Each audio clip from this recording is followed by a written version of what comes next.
এনেকুৱা এটা মিটাব হ'ব বুলি মই কেতিয়াও ভাবাই নাছিলো।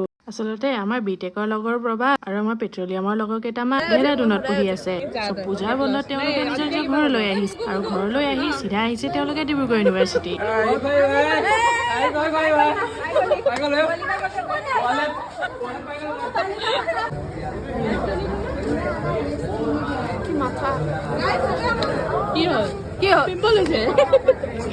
আচলতে বৰ্ষা আৰু মই এনে দিও হাতলৈ ওলাই আহিছিলো, কিন্তু আহি পেলাই যে ইহঁতক লগ পাই যাম ভাবা নাছিলো আমি। বহুত দিনৰ পিছত ইহঁতক দেখি পাই মনটো খুব ভাল লাগিছে।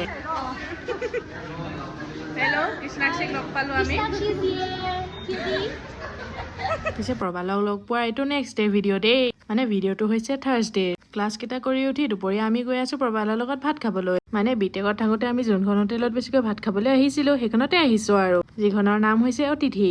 এমটেকত ক্লাছ ষ্টাৰ্ট হোৱাৰ পৰা আমি ইয়ালৈ এদিনো অহাই নাই। প্ৰবাল আহিছে বুলি আজি আহিছো আৰু আমি ইয়াতে একেলগে। পিছে ভাত খোৱাৰ প্লেনটো আকৌ বহুত ছাডেন আছিলে। মই মানে হোষ্টেলত ভাত খাইয়ে আহিছো অলৰেডি। মই হোষ্টেলত ভাত খাই আছো তেতিয়াই বৰ্ষাই মোক কল কৰিছে, প্ৰবালে ভাত খাবলৈ লগ ধৰিছে।